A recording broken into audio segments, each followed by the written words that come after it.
जय श्री राधे कृष्ण। आप सभी का हमारे YouTube चैनल पे बहुत बहुत स्वागत है। आइए सुनते हैं आषाढ़ पूर्णिमा तिथि के दिन श्री सत्यनारायण व्रत की कथा।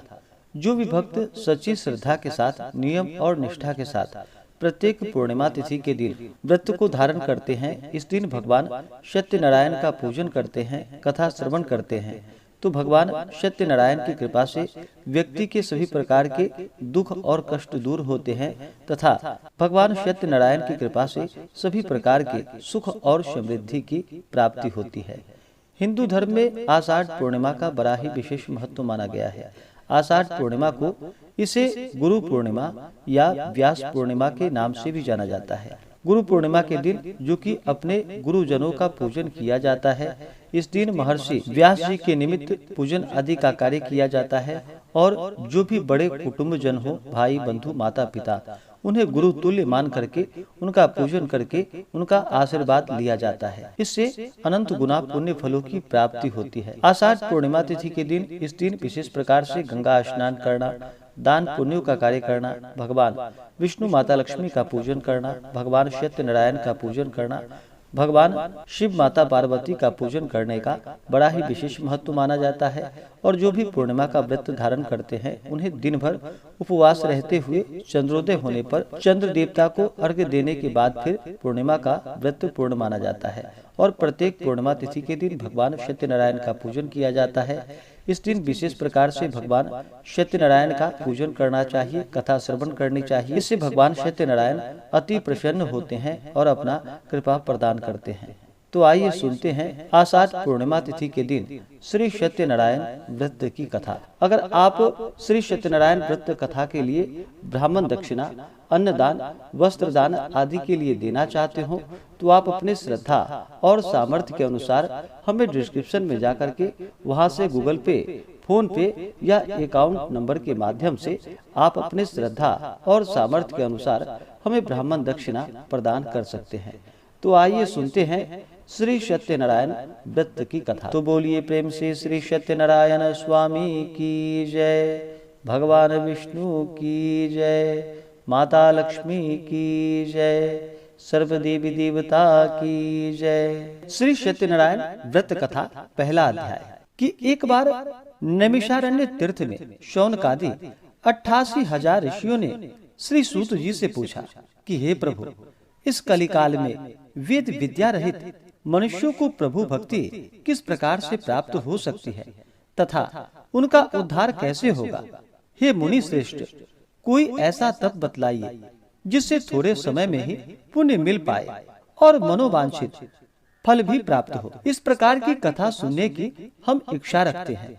सर्वशास्त्रों के ज्ञाता श्री सूत जी बोले कि हे वैष्णवों में पूज्य, आप सभी ने प्राणियों के हित की बात पूछी है, इसलिए मैं एक श्रेष्ठ व्रत को आप लोगों को बतलाऊंगा जिसे नारद जी ने लक्ष्मी नारायण जी से पूछा था और लक्ष्मीपति ने मुनि श्रेष्ठ नारद जी से कहा था। आप सब इसे ध्यान से सुनिए। एक समय की बात है कि योगी राज नारद जी दूसरों के हित की इच्छा के लिए अनेकों लोकों में घूमते हुए मृत्यु लोक में आ पहुंचे। वहां उन्होंने अनेक योनियों में जन्मे प्रायः सभी मनुष्यों को अपने कर्मों द्वारा अनेकों दुखों से पीड़ित देखा। उनका दुख देखकर नारद जी सोचने लगे कि कैसा यत्न किया जाए जिसके करने से निश्चित रूप से मानव के दुखों का अंत हो जाए। इसी विचार पर मनन करते हुए वह विष्णु लोक में गए। वहां वह देवों के इष्ट नारायण की स्तुति करने लगे, जिनके हाथों में शंख, चक्र, गदा और पद्म थे, गले में वरमाला पहने हुए थे। स्तुति करते हुए नारद जी बोले कि हे भगवान, आप अत्यंत शक्ति से संपन्न है, मन तथा वाणी भी आपको नहीं पा सकती। आपका आदि, मध्य तथा अंत नहीं है। निर्गुण स्वरूप सृष्टि के कारण भक्तों के दुख को दूर करने वाले हैं। आपको मेरा नमस्कार है। नारद जी की स्तुति सुन भगवान विष्णु बोले कि हे मुनि श्रेष्ठ, आपके मन में क्या बात है? आप किस काम के लिए पधारे हैं? निसंकोच आप मुझसे कहिए। इस पर नारद मुनि बोले कि मृत्यु लोक में अनेक योनियों में जन्मे मनुष्य अपने कर्मों के द्वारा अनेकों दुख से दुखी हो रहे हैं। हे नाथ, आप मुझ पर दया रखते हैं तो बतलाइए कि वो मनुष्य थोड़े प्रयास से ही अपने दुखों से कैसे छुटकारा पा सकते हैं। भगवान श्री हरि बोले कि हे नारद, मनुष्यों की भलाई के लिए तुमने बहुत अच्छी बात पूछी है, जिसके करने से मनुष्य मोह माया से छूट जाता है। वह बात मैं कहता हूँ, उसे सुनो। स्वर्ग लोक व मृत्यु लोक में दोनों में एक दुर्लभ उत्तम व्रत है जो पुण्य देने वाला है। आज प्रेमवश होकर मैं उसे तुमसे कहता हूँ। श्री सत्यनारायण भगवान का यह व्रत अच्छी तरह विधान पूर्वक करके मनुष्य तुरंत ही यहाँ सुख भोग कर मरने पर मोक्ष पाता है। श्री हरि के वचन को सुनकर नारद जी बोले, उस व्रत का फल क्या है और उसका विधान क्या है? यह व्रत किसने किया था? इस व्रत को किस दिन करना चाहिए? सभी कुछ विस्तार से आप मुझे बतलाएं। नारद की बात को सुनकर भगवान श्री हरि बोले कि दुख शोक को दूर करने वाला, यह सभी स्थानों पर विजय दिलाने वाला है। मानव को भक्ति व श्रद्धा के साथ शाम को श्री सत्यनारायण की पूजा धर्म पारायण होकर ब्राह्मणों व बंधुओं के साथ करनी चाहिए। भक्ति भाव से ही नैवेद्य केले का फल, घी, दूध और गेहूं का आटा सबाया ले। गेहूं के स्थान पर साठी का आटा ले, शक्कर तथा गुड़ लेकर वह सभी भक्षण भोज्य पदार्थों को मिलाकर भगवान को भोग लगाए। ब्राह्मणों सहित बंधु बांधवों को भी भोजन करवाए। इसके बाद स्वयं भोजन करे, भजन कीर्तन के साथ भगवान की भक्ति में लीन हो जाए। इस तरह से सत्यनारायण भगवान का यह व्रत करने पर मनुष्य की सारी इच्छाएं निश्चित रूप से पूरी हो जाती है।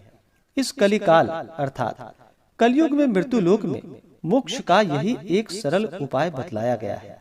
इस प्रकार से श्री सत्यनारायण व्रत कथा की पहली अध्याय पूर्ण हुई। तो बोलिए प्रेम से श्री सत्यनारायण स्वामी की जय।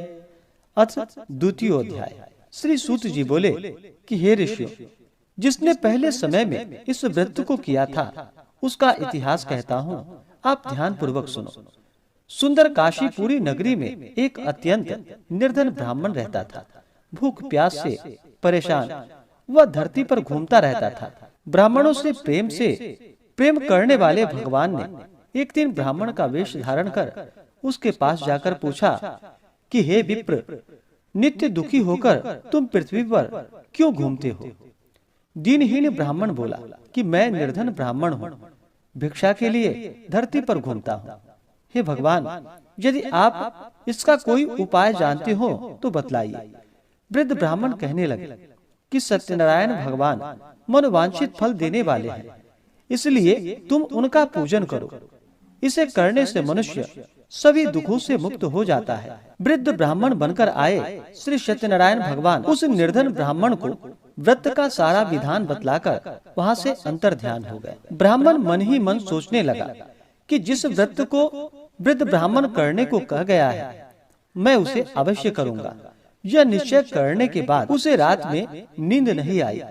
वह सवेरे उठकर सत्यनारायण भगवान के व्रत का निश्चय कर भिक्षा के लिए चला गया। उस दिन निर्धन ब्राह्मण को भिक्षा में बहुत धन मिला, जिससे उसने बंधु बांधवों के साथ मिलकर श्री सत्यनारायण भगवान का व्रत संपन्न किया।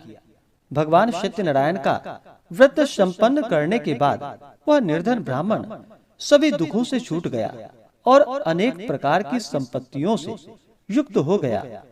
उसी समय से यह ब्राह्मण हर माह इस व्रत को करने लगा। इस तरह से सत्यनारायण भगवान के व्रत को जो मनुष्य करेगा वह सभी प्रकार के पापों से छूटकर मोक्ष को प्राप्त होगा। जो मनुष्य इस व्रत को करेगा वह सभी दुखों से मुक्त हो जाएगा। सूत जी बोले, इस तरह से नारद जी ने नारायण जी का कहा हुआ श्री सत्यनारायण व्रत को मैंने तुमसे कहा। हे विप्र, मैं अब और क्या कहूँ? ऋषि बोले कि हे मुनिवर, संसार में उस विप्र से सुनकर और किस किस ने इस व्रत को किया, हम इस बात को सुनना चाहेंगे। इसके लिए हमारे मन में जो श्रद्धा भक्ति भाव है आप कृपा कर बतलाइए। सूत जी बोले कि हे मुनि, जिसने इस व्रत को किया वह सुनो। एक समय वही विप्र धन व ऐश्वर्य के अनुसार अपने बंधु बांधवों के साथ इस व्रत को करने को तैयार हुआ। उसी समय एक लकड़ी बेचने वाला बूढ़ा आदमी आया और लकड़ियों को बाहर रखकर अंदर ब्राह्मण के घर गया। प्यास से दुखी वह लकड़हारा उनको व्रत करते देख विप्र को नमस्कार कर पूछने लगा कि आप यह क्या कर रहे हैं तथा इसके करने से क्या फल प्राप्त होता है, आप कृपा करके मुझसे बतलाइए। ब्राह्मण ने कहा कि सब मनोकामनाओं को पूर्ण करने वाला यह सत्यनारायण भगवान का व्रत है। इनकी कृपा से ही मेरे घर में धन्य धान्य आदि की वृद्धि हुई है। विप्र से सत्यनारायण व्रत के बारे में जानकर लकड़हारा बहुत प्रसन्न हुआ और चरणामृत लेकर वह प्रसाद खाने के बाद अपने घर गया। लकड़हारे ने अपने मन में संकल्प लिया कि आज लकड़ी बेचने से जो धन मिलेगा उसी से श्री सत्यनारायण भगवान का मैं उत्तम व्रत करूंगा। मन में इस विचार को ले वह आदमी सिर पर लकड़ियां रखकर उस नगर में बेचने के लिए चला गया जहाँ पर धनी लोग ज्यादा रहते थे। उस नगर में उसे अपनी लकड़ियों का दाम पहले से 4 गुना अधिक मिला। वह प्रसन्न होकर शक्कर, घी, दूध, दही और गेहूं का आटा ले और सत्यनारायण भगवान के व्रत के अन्य सामग्रियां लेकर अपने घर गया। वहां उसने अपने बंधु बांधवों को बुलवाकर विधि विधान से श्री सत्यनारायण भगवान का पूजन और व्रत किया। इस व्रत के प्रभाव से वह बूढ़ा लकड़हारा धन पुत्र आदि से युक्त होकर संसार में समस्त सुख भोग कर अंत काल में वैकुंठ धाम को गया। इस प्रकार से श्री सत्यनारायण व्रत कथा दूसरी अध्याय पूर्ण हुई। तो बोलिए प्रेम से श्री सत्यनारायण भगवान की जय। अथ तृतीयो अध्याय। श्री सूत जी बोले कि हे श्रेष्ठ मुनियों, अब आगे की कथा कहता हूँ। पहले समय में उल्कामुख नाम का एक बुद्धिमान राजा रहता था। वह सत्यवक्ता और जितेंद्रिय था। प्रतिदिन दिव स्थानों पर जाता और निर्धनों को धन देकर उनके कष्ट दूर करता था। उसकी पत्नी कमल के समान मुख वाली तथा सती साध्वी थी। भद्रशिला नदी के तट पर उन दोनों ने श्री सत्यनारायण भगवान का व्रत किया। उसी समय साधु नाम का एक वैश्य आया। उसके पास व्यापार करने के लिए बहुत सा धन भी था। राजा को व्रत करते हुए देखकर वह विनय पूर्वक पूछने लगा कि हे राजन, भक्ति भाव से पूर्ण होकर आप यह क्या कर रहे हैं? मैं सुनने की इच्छा रखता हूँ, आप मुझे बतलाइए। राजा बोला कि हे साधु, अपने बंधु बांधवों के साथ पुत्रादि की प्राप्ति के लिए एक महा शक्तिमान श्री सत्यनारायण भगवान का व्रत व पूजन कर रहा हूँ। राजा के वचन सुन साधु आदर से बोला कि हे राजा, मुझे इस व्रत का सारा विधान कहिए।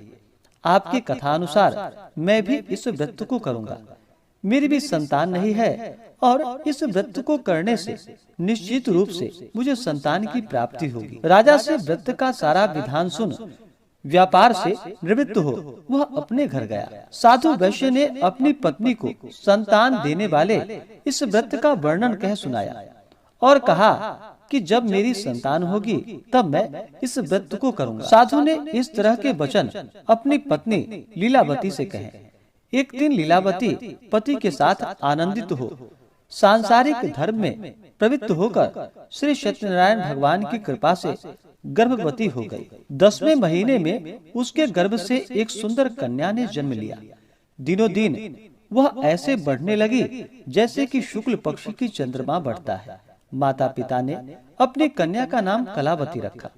एक दिन लीलावती ने मीठे शब्दों में अपने पति को याद दिलाया कि आपने सत्यनारायण भगवान के जिस व्रत का संकल्प लिया था उसे करने का समय आ गया है। आप इस व्रत को करिए। साधु बोला कि हे प्रिय, इस व्रत को मैं उसके विवाह के समय करूंगा। इस प्रकार अपने पत्नी को आश्वासन देकर वह नगर को चला गया।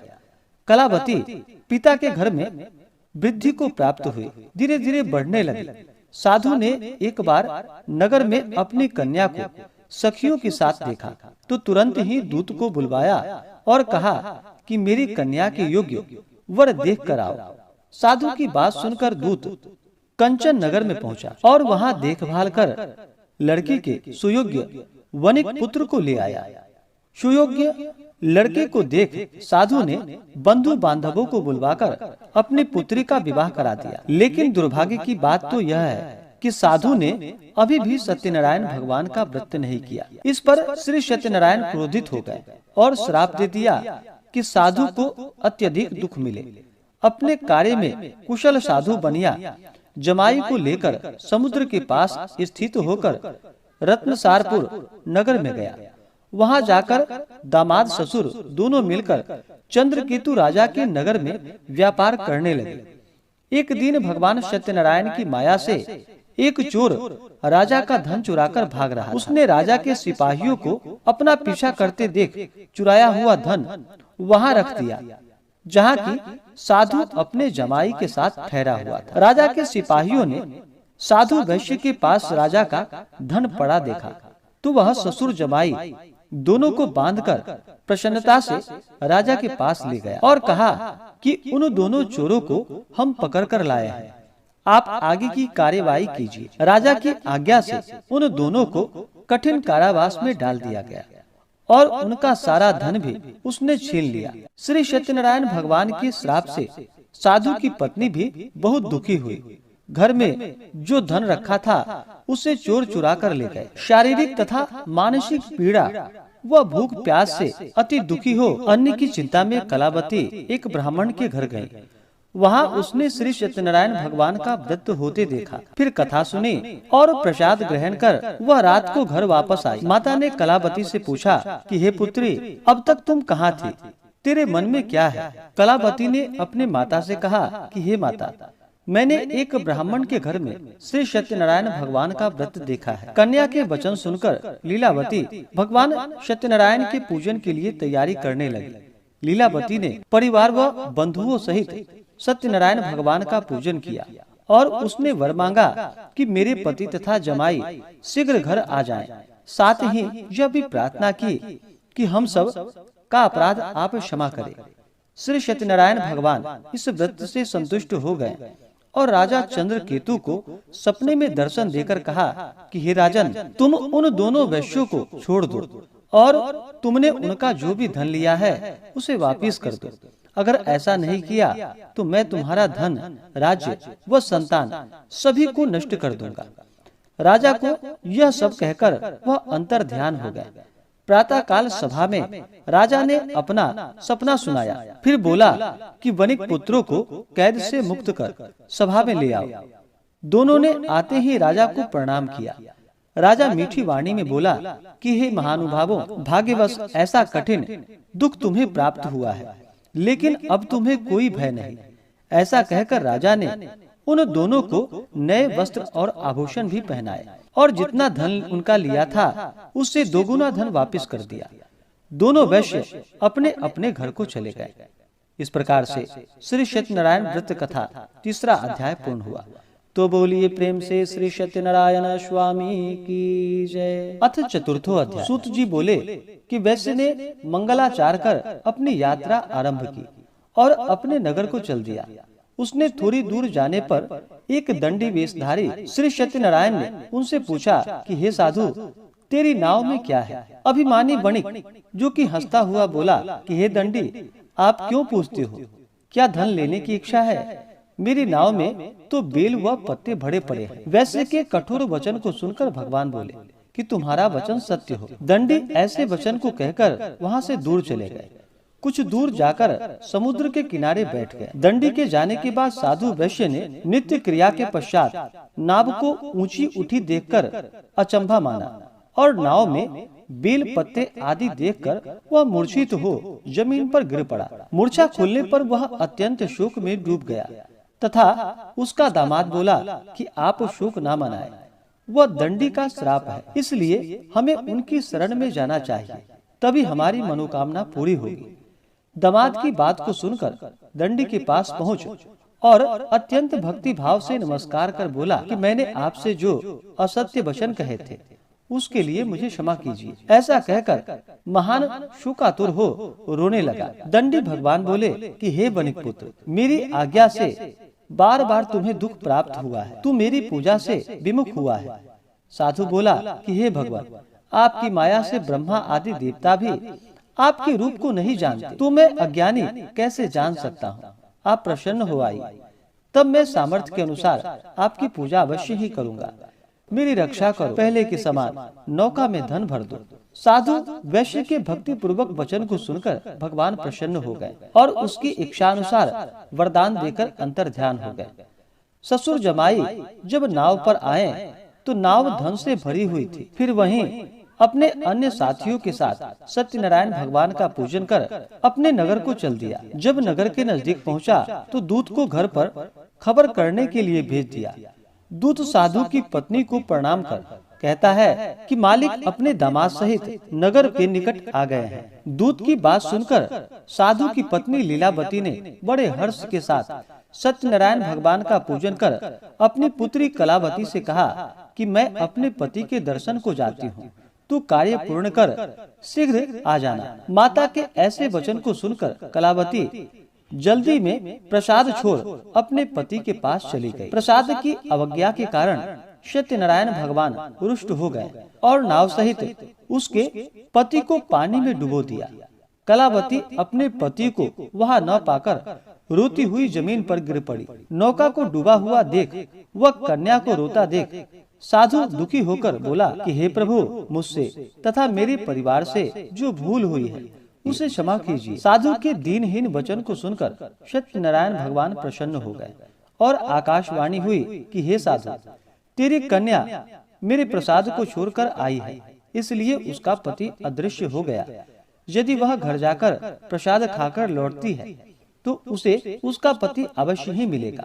ऐसी आकाशवाणी को सुनकर कलावती घर पहुंचकर प्रसाद खाती है और फिर आकर अपने पति के दर्शन करती है। उसके बाद साधु अपने बंधु बांधवों सहित श्री सत्यनारायण भगवान का विधि विधान से पूजन करता है। इस लोक का सुख भोग वह अंत में स्वर्ग को जाता है। इस प्रकार से श्री सत्यनारायण व्रत कथा में चौथे अध्याय की कथा पूर्ण हुई।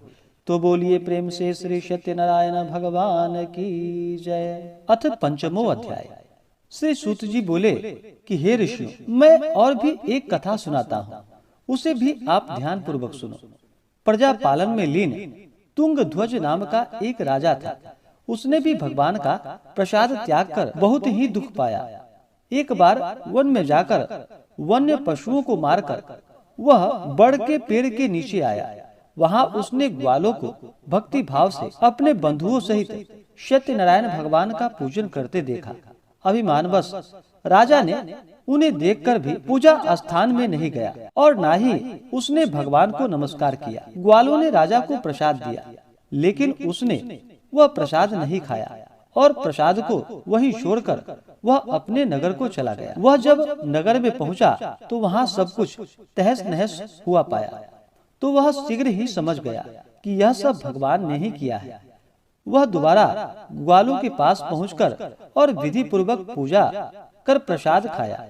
तो सत्यनारायण भगवान की कृपा से सब कुछ पहले जैसा हो गया और दीर्घ काल तक सुख भोगने के बाद मरणोपरांत उसे स्वर्ग की प्राप्ति हुई।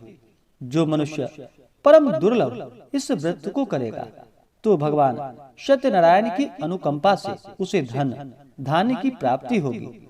निर्धन धनी हो जाता है और भय मुक्त हो जीवन जीता है। संतानहीन मनुष्य को संतान सुख प्राप्त होता है और सारे मनोरथ पूर्ण होते हैं। और सारे मनोरथ पूर्ण होने पर मानव अंत काल में वैकुंठ धाम को जाता है। सूत जी बोले, जिन्होंने पहले इस व्रत को किया है, अब उनके दूसरे जन्म की कथा कहता हूँ। वृद्ध शतानंद ब्राह्मण ने सुदामा का जन्म लेकर मोक्ष की प्राप्ति की। लकड़हारे ने अगले जन्म में निषाद बनकर मोक्ष प्राप्त किया। उल्का मुख नाम का राजा दशरथ होकर वैकुंठ को गए।